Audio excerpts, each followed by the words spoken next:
Hello, how you doing? Back again. How are you, sir? Up and down like a fiddler's elbow. You know the way it goes. That good then? Every day above ground and breathing is a good day, right? It depends who for.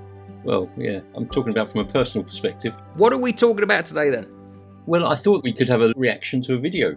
Now, I flicked you a copy of that video, and that was by Andrew Bridgen, who is a British Member of Parliament, somebody from your neck of the woods, back in the motherland. He's a Leicestershire man. Well, I don't know if he's from Leicester, but he was the Conservative MP for North West Leicestershire, which is where I grew up. And in fact, when you sent it through, the title, for those who want to go and watch, is Address to the People from Bredon-on-the-Hill Church. I grew up in the lee of that church. It was only about 5 miles from Whitwick, where I grew up. You might need to tell people what you mean by in the lee of that church. In the shadow. In the shadow of the church.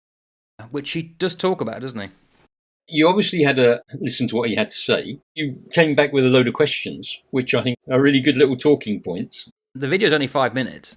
Some of the things he talks about I agree with, some I don't, and some I'm neutral on. But who is this guy?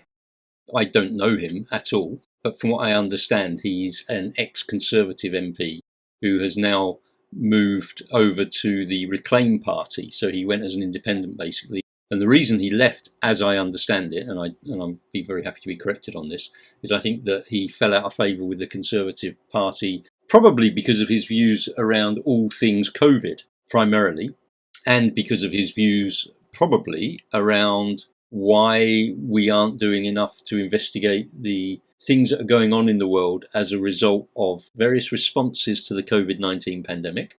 And also, from what I can see, he's somebody who is quite opposed to further centralised, unelected interference into national governments from world organisations such as the World Health Organization or the World Economic Forum or that sort of thing. And so I think he's somebody who is quite anti this global centralist, I would say push, but I'm not sure that is a push, but it is a global centrist move within the West. That's what it seems to me. I might be wrong. I think he voted for Brexit. He talks a lot about England at the beginning. He's at the church because I think it's where they proclaimed back in the day Englander to be England. And he's the Reclaim Party, which I'm assuming wants to reclaim Englishness back away from Europe. So bear that in mind. But you're right to mention the Globalists, because that was my first point. This is a word that is often bandied around. You're the first person I've heard say who these Globalists are. There's a video by Martin Sandbu of the Financial Times a few years back now, and he said, well, the Globalists tended to be post-Second World War, and they wanted to defend the then post-war order, which came into being, which would be multilateral working together, because they wanted to avoid the bad days of the 1930s where countries were trying to form these little blocks of power. Doesn't that sound similar to what is happening now? The Globalists wanted to stop that, so hence the United Nations, hence the Declaration of Human Rights. Globalisation, which I know for some people is a bad word, but it's the idea of working together for trade and so on and so on. That is who the Globalists were. Whether they are that now is open to debate. Who are they? But specifically, why are they a problem? That's what I'm interested in. It's really useful to go back to the sort of the bad days following the Second World War and the reason that a lot of these things were established. So it's like everything, right? There's a lot of very solid stuff which is put in place post significantly bad events. Those organisations, those institutions that are put in place are often done with very good, noble reasons for doing it, i.e. we do not want to be engaged in regional conflicts in the future. We want to try and bring as much peace and prosperity around the globe as we can because we want to alleviate suffering, we want to alleviate poverty, we want to raise education standards, we want to raise people's standards of living, all of that, which are great things, right? And I think that the organisations that were founded out of disasters and founded out of crisis and have set that foundation to start with are no longer necessarily the organisations that they were. So there seems to me to be a bureaucracy that rises out of this that gravitates towards power grabbing. And the people that then work in these unelected bureaucratic places recognise that the more power you can grab, the more control you can have. The more control you can have, the more you can influence what happens not only where you are, but also around the world. It seems that there are some quite interesting organisations now, and I mentioned the World Health Organization. It should have global reach, shouldn't it? But it seems to have extended global reach outside of the remit of health. For example, this platform, YouTube, will censor you if you say something that does not meet World Health Organization guidelines. Well, this isn't a health platform. Is that for COVID? I think it's for anything that goes against any of the health organisational commentary. This channel will censor you. And I think to myself, how's that work then? Now, I understand that you don't want to be spreading information which is untrue, but I'm a bit tired of all of that tosh, to be quite honest, because I'm a grown-up and I'll listen to what somebody says and I'll either choose to accept it or reject it. And if I choose to accept it, that's my flipping choice. And it's not for you to tell me. To have a media site like this that is under the de facto control of the World Health Organization is ludicrous, if that's indeed the case. And I believe it is. So you've got organizations like that, you've got the World Economic Forum, and then you've got people like Mr. Klaus Schwab. He's lovely, but he is a Bond villain. What way? I don't mean to do disservice to Mr. Schwab. You could just stick a little white pussycat on him and he'd be like Blofeld, wouldn't he? If I was writing a novel now and I wanted a villain in Europe, I would be looking at Klaus Schwab and I'd be going, mate, you've got the characteristics that I need. You've got that lovely Germanic tone that comes across. Just from a purely humorous point of view, you will own nothing and you will be happy. No, I won't. Why will I own nothing and be happy? Are you going to own nothing and be happy? I bet you're going to own shed loads of stuff. This whole push that people will own nothing and be happy, that makes my skin crawl. He has been criticised lately, specifically for the money he earns and stuff like that. I think Mr. Andrew Bridgen is calling out people like that and organisations like that as the globalists. And that would obviously include Big Pharma and obviously there's a few of those that have come into the news over the last few years. It would also call him Big Tech, the military-industrial complex, with the forever wars that go on and all of this sort of things. It's these globalists. So I don't think it goes back to the honourable processes that were originally started back in the day to try and alleviate suffering in the world. We're looking at stuff which is now so heavily linked to money, infused into the state to such an extent that the state is almost subservient to corporations. If there is the post-war order, that the people who don't want that don't want a post-war order or an order of people cooperating on certain things like health and trade and education. They want to tear it down. Who would have a problem with globalism now? I'm assuming the opposed party then are nationalists. Nationalists are the people who would tend to prefer a sovereign state, not a cooperative of nations. And nationalists want, for instance, tariffs, though modern economies do tend to rely on global trade. You can't shut out the world anymore. There certainly seems to be a group of strutters on the world stage who project power on both sides. One side's always trying to belittle the other and paintbrushing with broad strokes these titles. Not all globalists are corporate, money grabbers, and not all nationalists are authoritarian supremists. Would you say that what I've said is correct or not? I don't know that it's correct, but I wouldn't say it's incorrect. That's very polite of you. I know. That's very diplomatic. It's very diplomatic. I'm practicing my diplomacy. The Foreign Office are thinking of employing me. Not. So I don't know, mate. I think that you're right to point out that there are extremes on both sides, right? There are good people on both sides of this. And I'm not so sure that something like Reclaim Party would be a solely nationalistic, pull down the shutters, put up a big wall, we do our own thing. I don't know that they would be looking to do that because that would go against all forms of capitalistic enterprise. And at the end of the day, Western democracies are anything, they are capitalists. And so they're going to want to trade, they're going to want to have money coming in, all the rest of it. I think it's more about how the great big unelected bureaucratic powers can reach into the life of the individual and dictate to them to the extent that what you put on a social media site can be taken down because you don't follow that right narrative. And I think that's more of the concern. That's certainly how I would see it. I also think that, yes, they are nationalist in so much as they're looking to maintain sovereignty of countries. That doesn't mean sovereignty in isolation. I think it means sovereignty in cooperation. Because Brexit has degraded the British economy quite significantly. I think it's gone from the 5th largest to now the 6th or 7th. It has, but when you're looking at finance over a long period of time, you'll get a dip when certain things happen in the market. So with Brexit, whether you agreed with Brexit, whether you don't agree with Brexit, I think that's immaterial. The fact is Brexit has happened. Now what the United Kingdom should be doing is now looking to forge opportunities outside of the European Union. The European Union may be financially large, but it is one small part of the world. And there are a whole range of other countries in the world that would do business with Britain and do good business with Britain. There's an opportunity there to be taken and to lift Britain out of that little blip, because I just think it's a financial blip, personally. But in a country and in a society where everything is all about money, most Western democracies are driven around capitalism, anything that makes a financial dip is going to be, oh, it's terrible, it's terrible. Well, give me the money and you can lock me up in my house for a week. Yeah, that's fine, but just give me the money. I think the whole thinking needs to change around all of that. All of the stuff around money and state and the collaboration and infusing of big, powerful financial companies into Western state governments really needs to be looked at.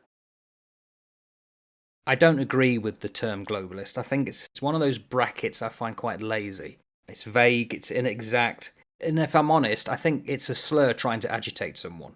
Globalism, as we said, is joint defence against terrorism. Isn't that needed right now? It's cooperation in research in various fields and in justice.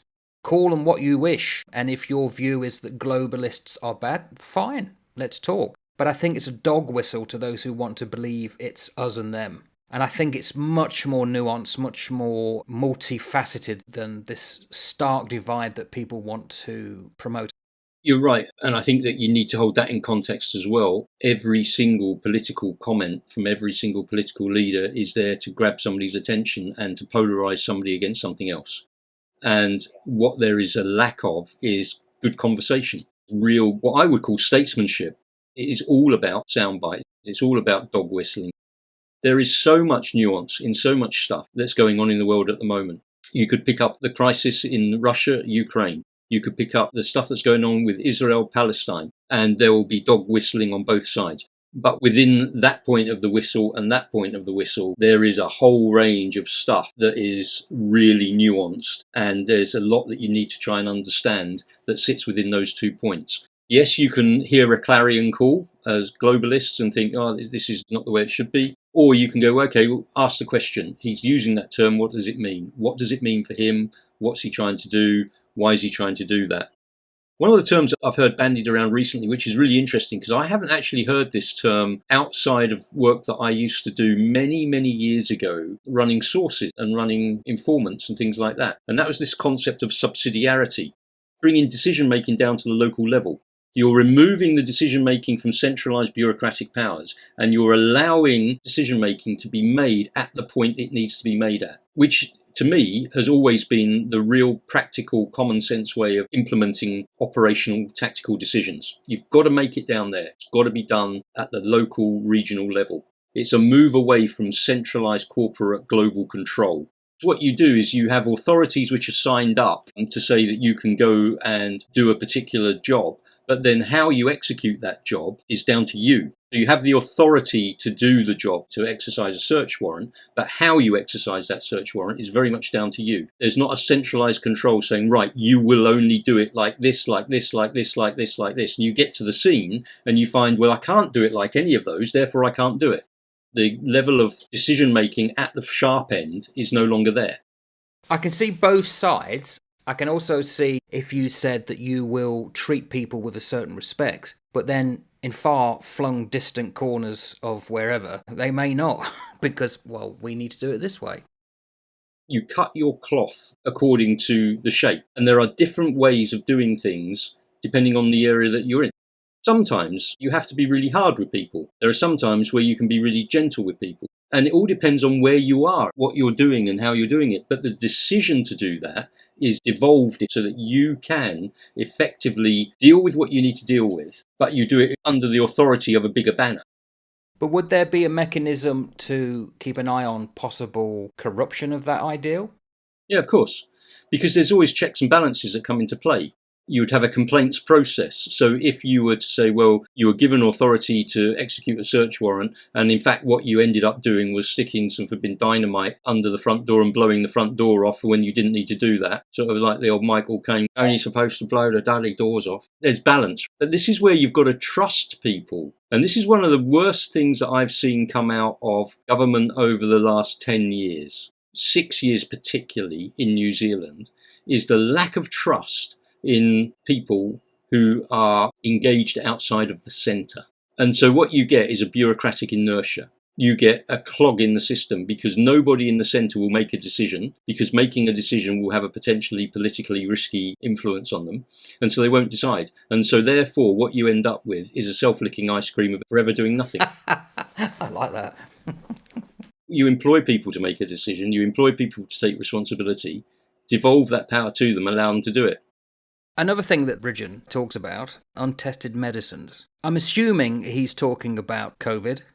He may well be in that context. I also think he has a broader concern around pharmaceutical practices. It just doesn't make sense to me. Every pharmaceutical product, as I understand it, has to be rigorously tested so that when it is let loose onto a community, it's not going to wipe the community out. Regulators are the people who come in and they check to make sure that all of the regulations are in place and all of the regulations are being followed to the letter, so that whatever that product is, whether it's a tablet for a headache, is not going to end up in a disaster for the community. All good so far. That sounds perfect sense to me. What doesn't then make sense is that the regulators who are checking all of the regulations are receiving 80% of their funding from the very pharmaceutical industries that they're looking to police and regulate.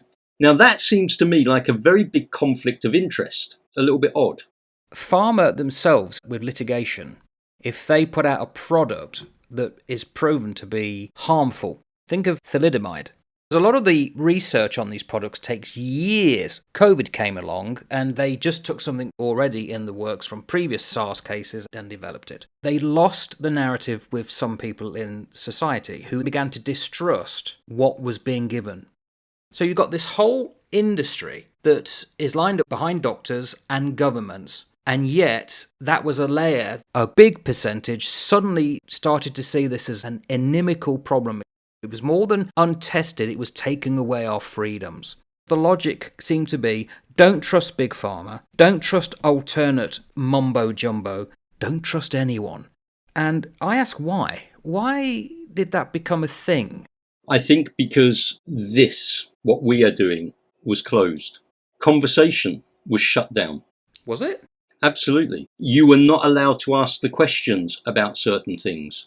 If you raised a question in public about, does this not work, or is there not an alternative, you were shut down. People were cancelled. There was that big hoo-ha with Joe Rogan on his channel, wasn't there, if you remember? Because he said, well, look, I got COVID and I used a particular method of treating it and it worked really well for me and it wasn't a vaccine. And they absolutely slammed him for that. And they tried to close him down. But Joe Rogan's got a very big audience and trying to close him down is going to be a little bit more problematic. So that didn't happen.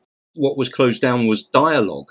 I saw this play out in government here. The ability to question why we were doing certain things closed down, because that's what we're doing. I get that's what we're doing, but why are we doing that? What are we looking to achieve? Steve, just get on with it and do it. No, I'm not doing that.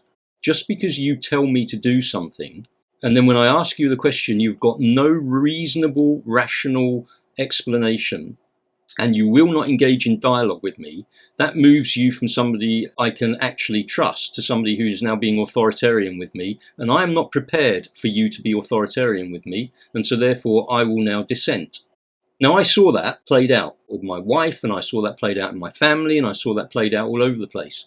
And so what that does is that makes people, and I've seen lots of people now who would have been meek, mild, compliant people who are now going, actually, I don't believe a word you're telling me now, and the way that you treated me was abysmal, which is really sad because that's not the way it should be either. We went through the Second World War, the old loose lips sink ships. That was for 5 years, but we didn't lose our freedom at the end of it. We had the freedom of talk.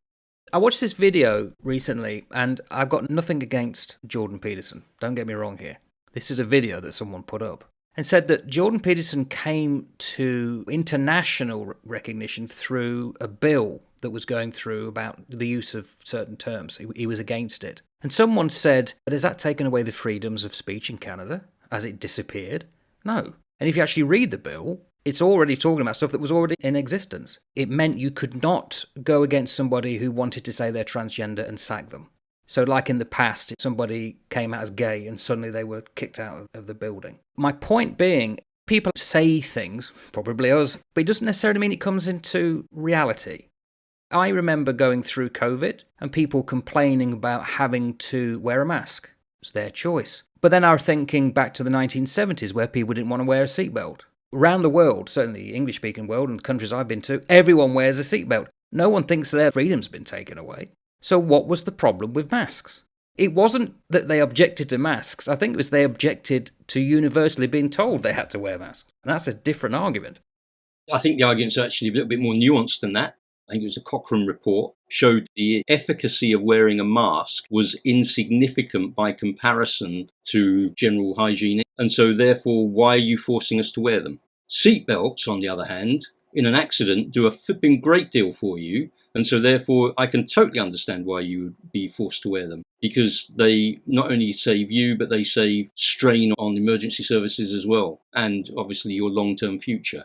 You've got to go where the evidence takes you, right? Whether you like it or whether you don't. And with the scientific process, as I understand it, it's a constant evolution. It's a constant change. Science is not a static thing, and it moves. And then when the science moves, we should be moving with that. As we got more and more information to say, actually, while this is bad for some people, it is not bad for everybody. Therefore, we need to tailor our approach. We need to cut the cloth accordingly, rather than blanket size fits all. They didn't do that. And this country certainly didn't do that. And we should have done that. We should have been smarter, because we were a year and a half behind everybody in Europe. And we should have been smarter, and the science was moving on, and we should have said, you know what, we're going to take a different approach. You look at the countries in Europe that did take a different approach. Sweden, for example. How did they do? How did their economy do? How did everything do? Hell of a lot better than everybody else who was told, you will do this. If you don't, we're going to stick a jackboot on your head. It's just not right. And so if you've got people who are suddenly going, hang about a minute, you're telling me this, but there's this information. No, you're not allowed to look at that. You're not allowed to see that. You're not allowed to talk about that. Goes back to the point I made about books that the church used to burn. If the church burnt it back in the 1700s, get a copy of it, because it'll be really interesting. And it might add some value to your life. If the government tell you now, you must not do this, obviously if it's not causing harm to people and criminality and all the rest of it, but you are not allowed to think this, then you should question that. For myself, if COVID has been of any use, it's a spiritual lesson. I need to explain this. So you know when you're on an airplane and you're told what to happen in an emergency, put your head between your legs. What's that going to do? Is that suddenly going to make when the plane hits the ground any less? No, it's a psychological thing. And I wonder if the masks were because they didn't have any clue what to do. And they thought, well, make people wear masks, make them feel better, so we're doing something. Look at the utter clown show, as we're recording this, that's happening in the COVID inquiry in the UK. What's being painted is that the people in charge, it was a complete disaster. And not just, I think, in the UK. When Trump comes out and says hydroxychloroquine, which is totally untested and unproven, is something that should be taken, they didn't have an idea. They were clutching at straws in the day when they didn't know when this thing was going to stop at all. So, do we give them a pass for that? Well, that's down to the individual. But for me, when you lift up the rock and you see all the little cockroaches scurry off, that rock is never going to be put back down. So we've learnt a lesson. And I think what's starting to slowly seep through is the quality of people we're putting in power. And secondly, what we're expecting of them in a crisis. And I don't think what we've seen universally around the world has impressed many people. And that's on both sides of the political spectrum. And the other thing, what promoted this conversation was Bridgen mentioning untested medicines. When I went to the doctor said, oh, you've got that age now where you need to put on statins. You've got blood pressure in the family, you're male and you're over 35. Statistics are if you don't have the statins, you may have a heart attack. And I thought, well, I may statistically fall in front of a bus or get hit by lightning. There are lies, damn lies, and there are statistics. This guy had no answer, so I've never taken statins. I think the problem is that we over-rely on doctors. Look at the opioid crisis in the States. People were given stuff that was like horse tranquilizers and they got addicted to it. There are alternatives to medicines. And I wonder if that's what the thing moving forward is trying to tell us. Don't make the pharmaceutical industry gods. I agree with the untested medicines, learn the lesson. Generally they do well or try to, but we give them far too much power. We do, because we've jettisoned so many other things. We've jettisoned a belief in the transcendent. We've jettisoned a belief in the spiritual. G.K. Chesterton was noted as saying, when men choose not to believe in God, they do not thereafter believe in nothing. They then become capable of believing in anything. And what I think we have done, having jettisoned the belief in God, we have now been willing to buy into anything that we think is going to give us a leg up. The pharmaceutical world has made all of those promises. Science has made all those promises. So people don't just follow scientific inquiry, which is a very noble thing and a great thing. They follow scientism. They believe that science will elevate them out of it. And I've seen that play out over these last few years. Oh, I believe that science is the way out and science will solve this for us. And I think to myself, no, science won't do that. Science will teach you what the process is and science will show you the repeatability of experimentation. But science is not going to lead you to your utopia. It never will. My father spent a long time working in government research, testing certain things with animals and all the rest of it. I spoke to him recently and said, how many rats would you have expected to test this cancer treatment on, or this particular treatment on, before it hit the public? And he'd say, thousands.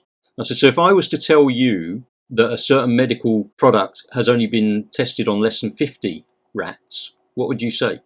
He said, I'd say that you're lying to me. I said, you said lying. Why would you say that?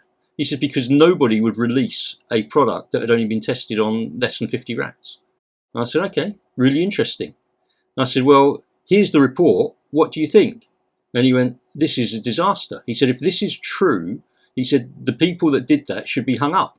Now, I'll let you go and find out what I'm talking about, but there were less than 50 rats that certain products were tested on, and those things should never have come out, according to my father. Now, my father might be wrong, and I accept that. Who am I more likely to believe? A man who is steeped in his work and was for 50 odd years and knew what he was doing on a day in, day out basis, or somebody who's got an agenda? Because there is an agenda behind all of this other stuff. Everything spins on money. One of the questions you asked was the why. Is because it comes into money, power, status, control. The next point he makes, he says food drenched in pesticides. I looked at a YouTube channel called SciShow and they talk about this. Don't forget, pesticides protect us from malaria, typhus. It increases crop yields. It's found in weed killer, crop sprays, fly sprays, disinfectants. You will find pesticides on shower curtains because it's an anti-mildew agent. You find it in paint. Yes, DDT was bad. But are we really saying that all our food has been drenched in pesticides and is a health risk? Is that what he's trying to say?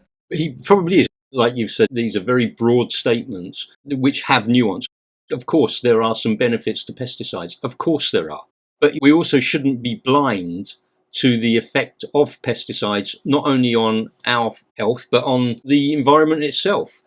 There are very significant chronic effects that come from overexposure to pesticides. And I think that those are quite well proven, whether that's cancers, whether that's birth defects, whether it's immunotoxicity problems, whether it's neurological harm, whether it's developmental problems, whether it's disruption of the endocrine system.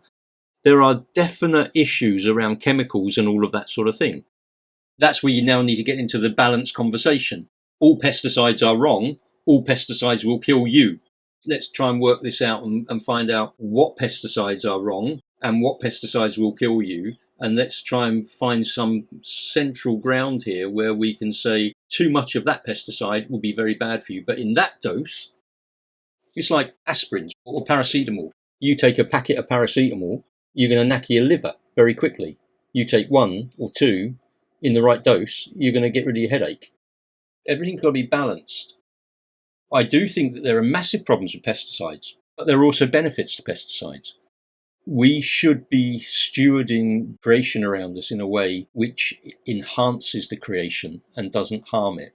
So if the way that we are farming, if the way that we are consuming is having a negative effect on our environment, then we should be looking at what we do.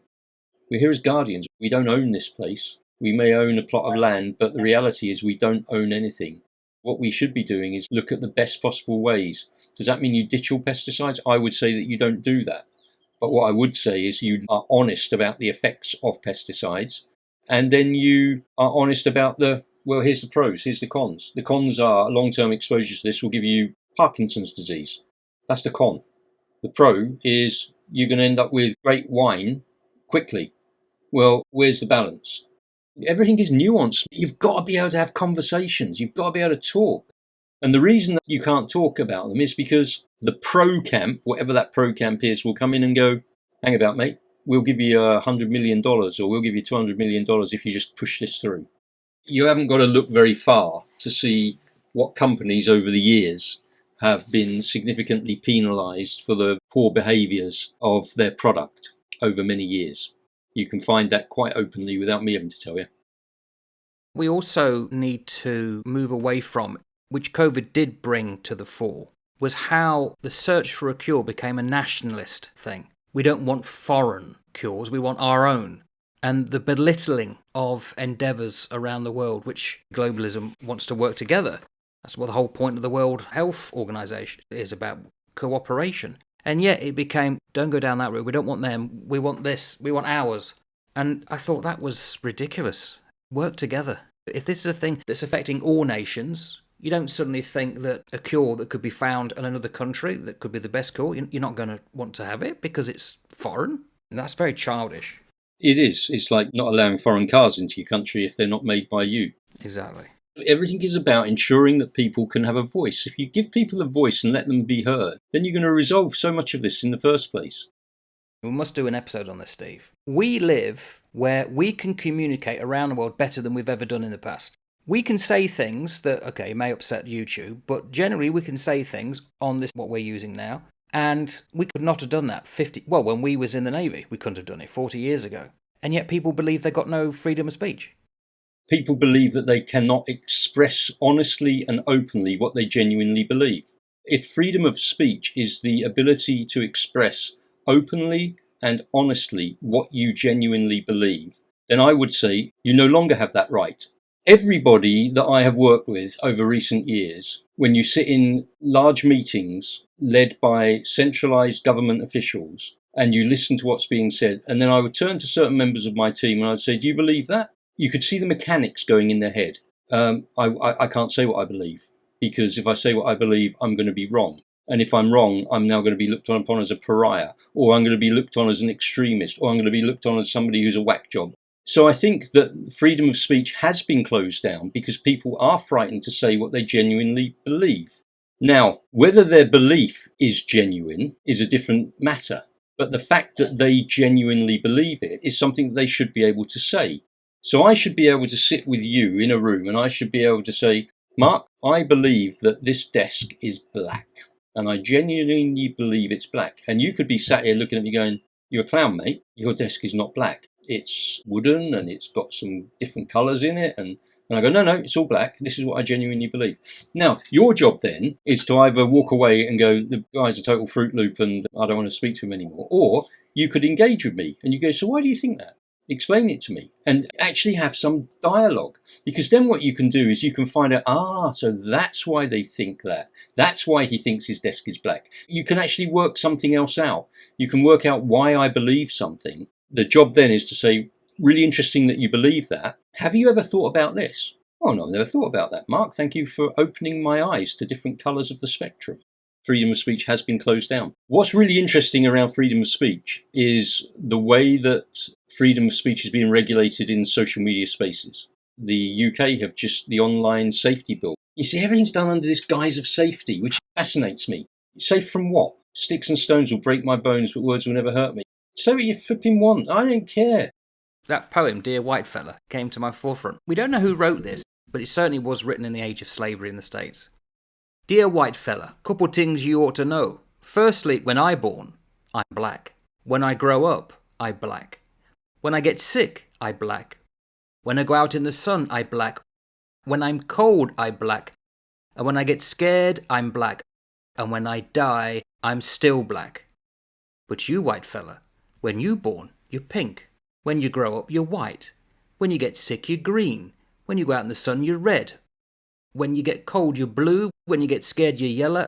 And when you die, you're purple. And you got the cheek to call me coloured. Yeah, like it. If you want to keep people's attention away from what's going on, then distract them with something. Have a crisis. Good crises are never wasted. There's a number of distractions going on at the moment to actually move stuff away from stuff that we should be thinking about. Going back to the World Health Organization, they've got this treaty, haven't they, that's coming out. What does that treaty mean for national governments? What does that treaty mean for the reach of the World Health Organization into the sovereign control of a nation? What does that mean? And why should that organization have such a reach? And why should that organisation be able to claim 5% of your budget towards your own healthcare to do that? Why? There's some really big questions around that are being swept under the carpet at the moment. They're not being raised, they're not being answered, and we're going to sleepwalk into something that we shouldn't be sleepwalking into. So I just think that people just need to be a bit more awake about all sorts of stuff. And that doesn't mean to say that it's all bad, but we need to talk about it. We've got examples in history. You only have to look what happened to Nazi Germany. Don't forget, Hitler was voted into power. Then there was a crisis when the fire in the Reichstag, Article 48, took dictatorial power. With that in mind, my next point. He says freedoms are being taken away. Two questions, as usual. Whose freedoms are being taken away and how? Fox 2 Detroit, not a channel that I would normally watch, but they have a video on YouTube. In 2014, they did a report called Hey Americans, Come Take Our Jobs. Hispanic agricultural workers were so fed up of people saying, oh, we don't want you in this country, blah, blah, blah. And they were the only ones doing the job in the fields. They put out an advert. And one guy was interviewed who organised it. And he said, yes, Americans, come and take our jobs from us. We'd love you to do so. Hundreds called regarding the advert. Some, this guy said, expected a taxi or a limo to pick them up to go to work. Someone asked, does the field have air conditioning? 11 ultimately applied out of hundreds. In the States and other countries, people no longer want to do the old hard graft. Coming out of the Navy, I worked for a period just to earn some money picking vegetables. It's similar with freedoms. Most people no longer seem to want to work for their freedoms on the same basis. And I sent you a link from a guy breaking in the habit. He's a Catholic priest. And he talked about, is our freedom being taken away? He was disgusted by the anti-vaxxers and those arguing they are taking away our freedoms as both reckless, anarchic, and for him, unchristian. All right, you'll agree or you will disagree. And he said, freedom isn't a quantity, like hundreds of people have been taking our jobs. It's quality. So, is this guy right saying there are people taking away our freedoms? Quantity versus quality. Not sure that I would agree with that. But let me go back to what Bridgen was saying. If the context that he is speaking in is within the COVID era, then are the people that he's talking about taking our freedoms? And by people, he must be referring to the bureaucratic, unelected, globalist elites that we've touched into already. If you look at some of the restrictions and the enhanced restrictions that have come in over recent years, you'd be looking at enhanced surveillance powers. So surveillance powers of the state against its citizenry. Does that reduce your freedoms? Absolutely it does. The suspensions of things like the Bill of Rights or aspects of the Bill of Rights, recognising that the Bill of Rights in this country is something called limited, i.e. it can be suspended by the government if it chooses to suspend it. Now that significantly affects your freedoms. If you're looking at things like control over information, and what has happened with that information and who can have that information. As our glorious Prime Minister Jacinda Ardern said, I am not speaking to you, you are not the approved media. What the hell's the approved media in New Zealand? Since when do we have a state-approved media in the West?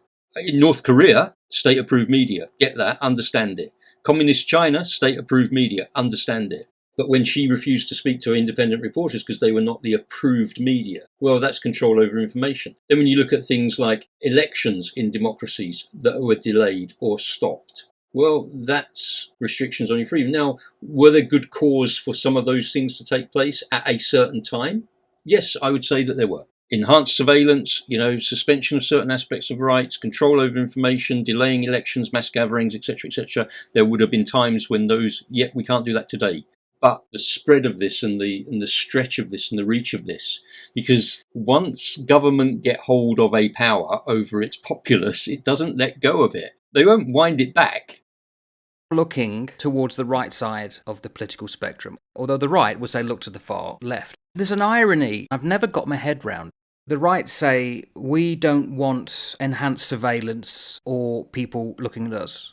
At the same time, they want more police on the street and they want more aggressive tactics against certain people in society. I'm not a psychologist. I may be getting this wrong. But I believe there's a thing called transference, where when you're feeling something, you'll blame somebody else for doing it. That's what that is. It seems to me the ones who complain about freedoms being taken away are the ones who want to take freedoms away. It's like, are you deliberately trolling, or are you trying to confuse so we have no idea what you're about? I'm not so sure that the tags of left and right are actually meaningful in Western democracy anymore. We are living in an era of society in the West where you are either more for authoritarian control or you are for libertarian. You either want more regulation, more control, more centralized power, or you want, actually, I don't want you to be doing that in my life. I want to be able to make choices around my life, which means I want to be able to travel outside of a 15-minute city. I want to be able to buy an aeroplane ticket and travel around the world. I want to be able to explore this incredible creation that I live on. And I don't want you or anybody telling me that I can't do that just because you're concerned and you're pushing a fear-mongering narrative about anything in the world, whether that's a disease, whether that's about whether the weather is too hot or too cold, whether it's about wars, whether it's about rumours of wars, whatever it might be. Not interested. Obviously, we've got to have laws, we've got to have rules, we've got to live within a structure, but that structure doesn't have to suffocate you. I've always worked in institutions, and I've worked in institutions that have rules and regulations, and I've always worked within the rules and regulations. But I've always worked in areas where you have scope within those rules and regulations, where you can move real close to boundaries, where you can push against things. There is a certain point where the state should keep their flipping fingers out of your life. I wholly agree with that. But those who want greater surveillance, but they want less surveillance, in effect, I think what they're trying to say is we want freedoms, but we don't want the others to have any. That's perversely where the socialist left seem to have landed. Historically, the left have always been the ones that were for freedoms and liberties and all the rest of it, and yet they're the ones that have cracked down some of the hardest on taking those liberties away from people and want the greater control and regulation on people. It's really bizarre. And you've got the people who were historically on the right, who are the ones that would want the crackdowns and the hard and rule of law, who are going, no, don't do that. It seems like there's been a flip in politics and they've got the wrong chips put in their head. Well, look at the Republican Party. Democrats in the era of the Civil War were for slavery. The Republicans of the North wanted to get rid of it. You wouldn't think so now. And it's because of the Southern strategy that the Republican Party brought in the 1960s to get more votes. What's always forgotten when we talk about the left and the right is the vast majority in the centre, who have to put up with this nonsense. And it is nonsense, but unfortunately we're led by lunatics. Fun Boy 3 have taken over the asylum. It doesn't have to be this way. And I don't think we should have to buy into it either. There are people who benefit from having the majority in fear. Why is that? Well, because it makes you sluggish. It's a distraction. Fear in itself is not a problem. If a tiger came through your window, fear, flight or fight would kick in, adrenaline, and you're off. And the thing about adrenaline gets the heart pumping. But if you're continually in that, that's when it starts to do serious effects on your health. Fear makes you irrational, it makes you low vibrational, it makes you ill. So what is our response? We need to take a balanced look at life. We need to get out of this left and right thing to start with. We need to recognise that we are one human race. We are one humanity inhabiting the same planet. We need to be looking to find common ground that we can stand on and recognise that within that common ground and on the fringes of that common ground, there may be diversity and there may be differences. And we should be willing to tolerate differences of people because we stand on the common ground, i.e. we are human beings. That's a good starting point. And then we should recognise that there is something far bigger than us. There is a transcendent being. Whatever you and however you may articulate that, there is something far bigger than us. We are not the centre of it all. And if you hold that sort of thing in tension as well, and if you hold that in front of you and go, you know what, in 5 years' time, none of this is going to matter. Chances are, in 50 years' time, nobody's even going to remember us. Maybe some of our family members might. Stop and smell the roses. Talk to people. Engage with people. Don't be frightened of people. And we shouldn't be walking on eggshells around people either. I can't say this. I can't speak this. I can't. You should be able to express what you genuinely believe. And if somebody doesn't like it, well, that's their choice as to whether they are offended by it, or they could engage in conversation and actually help educate you in something that you're not familiar with. But we don't. We just shut people down. And you know what? The more you shut stuff down, the more pressure it builds up in the container that has been shut down. It's like a pressure cooker. The more we shut down people, the more pressure will be built up inside of people. And then when they pop, they will pop big. And we don't want that. That's not clever. Yeah, you're talking revolution. I would say, like we talked about on an episode we did on yellow journalism, that we have to be aware that today's news is going to be tomorrow's fish and chip wrapper. If you want proof of that, go onto YouTube and put in the date, say around about 2018, 2017, and look at the debates that everyone was talking about. And ask yourself, are we talking about that now? No. So all the stuff you're worried about, like you say, we're not going to be talking about 5 years from now. Stop consuming stuff that's designed to give you adrenaline rush and palpitations. We need to ground people more in the reality and stop focusing on this screen of unreality, thinking it's real. Well, it can have real effects, but they're not necessarily good ones. So stop fearing fear. Renaissance of the humanities, mate, because that's ultimately what we are. We are part of humanity. So overall, for a 5-minute video that you sent me, we've been talking for well over an hour. Thank you very much, Mr. Andrew Bridgen. That was a good little piece of work, and it inspired an hour and a quarter conversation. But that's what it should be about. That's a sort of pub conversation where you listen to something on the news and then you sit with your mate down the pub over a pint and you can chat about a 5-minute conversation during the course of the evening. You can come out at 10 sheets to the wind or something, but at least I've got another view, or at least I've been able to express views, or at least I've been able to chat. I raise my glass to you, sir. And on that note, take care. You take care.